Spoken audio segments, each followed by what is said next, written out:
আমি কোরআন কারীমের তিনটা আয়াত তেলাওয়াত করেছি বরকত হিসেবে। আমার আজকে মূল বিষয়বস্তু থাকবে যে কোরআন বর্তমান এই আধুনিক সময়ে আমাদের জন্য অপরিহার্য কি না। 1300 বছর বা 1400 বছর 1500 বছর 1500 বছর আগে কোরআন চলি, অর্থাৎ 1000 বছর 1000 বছর আগে এই কোরআন কারীম, সে 1000 বছর আগের ইতিহাস ভিন্ন ছিল, 1000 বছর আগের প্রেক্ষাপট ভিন্ন ছিল।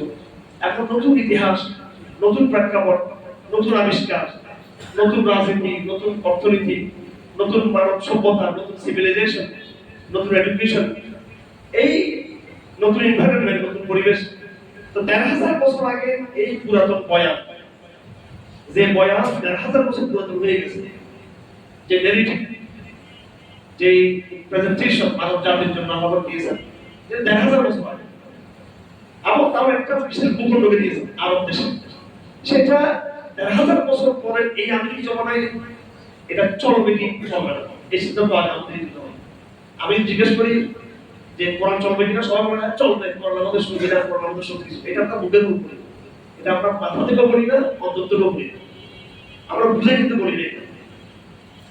আজকে আমি এই চ্যালেঞ্জটা একটু আপনাদের সামনে উপস্থাপন করতে চাই।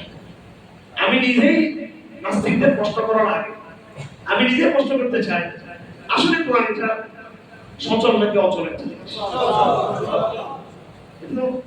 সবাই বলি তো যদি এটা সচল হয়ে থাকে, তো এটার সাথে আপনাদের জীবনের সাথে মিল নেই।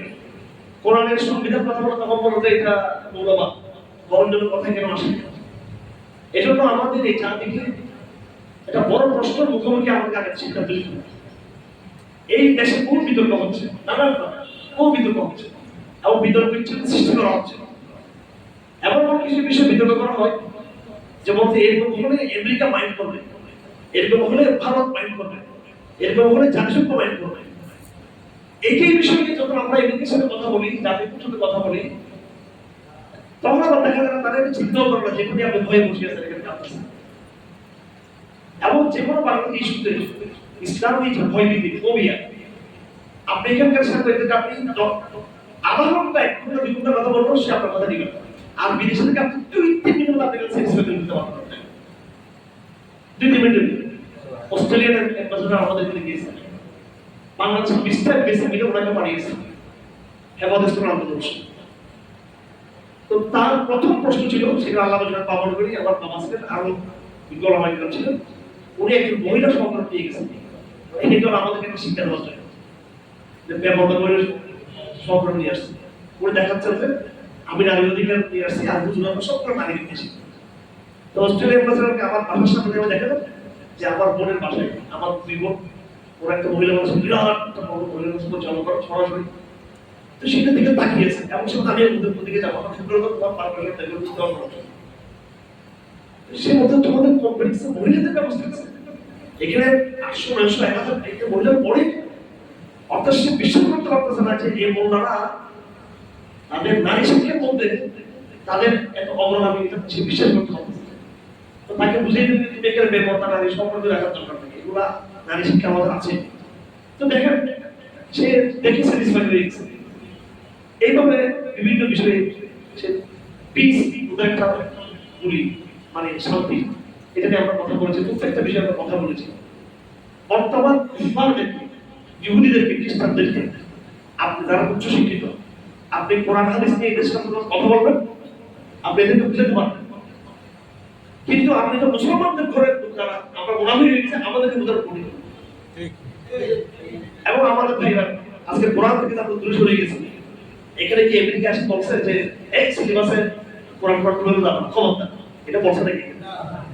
আমাদের বিজ্ঞানের সিলেবাসে একদম ক্লাস 5 থেকে শুরু করে একদম অনার্স মাস্টার পর্যন্ত বর্তমান যে বিজ্ঞান আছে, ওই বিজ্ঞান আমাদের সিলেবাসে বৃষ্টির আলাপ আছে না? বিজ্ঞানের বৃষ্টির কথা একদম বৃষ্টির মৌসুম আছে না? তো বৃষ্টির মধ্যে ঠিক আছে, বিজ্ঞানের কথা সব আছে, জলীয় বাষ্প, এটা সেটা সব আছে। এই কোরআনের মধ্যে অন্তত না হলো 40-50 জায়গায় বৃষ্টির কথা আছে কেন? আমাদের বর্তমান সিলেবাসে বিজ্ঞানের আলোচনায় বর্ষাকালের চ্যাপ্টারে বৃষ্টির যে কথা আছে সেখানে একটা কোরআনের আয়াত আছে সেখানে বলেন। এখন আমরা আমাদের বিদ্যমান সিলেবাসে বিজ্ঞানের বইয়ে বর্ষার আলাপ যেখানে আছে সেখানে যদি আমরা যদি একটা কোরআনের আয়াত ঢুকাই এমনিতে কেমন কবর করে দিবেন? কেন দিচ্ছেন সেটা? এটা দিলেই মৌলবাদ কারা বলবে? এমনিতে বলার আগে আমাদের কথিত সাংবাদিকরা ফুটে ফুটে এরাই কথা বলবে যে এই দেশটা স্কুলগুলো মাদ্রাসা হয়ে যাচ্ছে, কথা ঠিক কিনা? রাষ্ট্রবিজ্ঞানের সিলেবাস আমাদের সিলেবাস অনেক কথা আছে সিলেবাসে। সে রাষ্ট্রবিজ্ঞান সিলেবাসে যদি আমরা কোরআন কারীমের খেলাফের যে কথা আছে বা ইসলামিক আল্লাহর রাজত্বের কথা আছে, আল্লাহ পাকের বড়ত্বের যে কথা আছে, ইসলামী রাজনীতি একটা দুইটা আগে কিন্তু হুকুমিল্লাহ লিল্লাহ যদি এই চিন্তা আমরা যুক্ত করি এখানে কি বাইরে কি আমাদের বড়রা আমাদের বিরুদ্ধে কি আক্রমণ করে দিবে আমাদের? এই যে এটা আমরা ইসলামকে অ্যাডভান্স করতে পারতেছি না, এটা যতটা বাহিরের সূত্রদের কারণে তার চেয়ে বেশি হচ্ছে ঘরে হিরোমানা যারা মুসলিম যাদেরকে বলবো যারা আমরা মোনাফিক মুসলমান হয়ে গেছি আমাদের কারণে আমরা ইসলামকে যথাযথভাবে বাস্তব করতে পারতেছি না।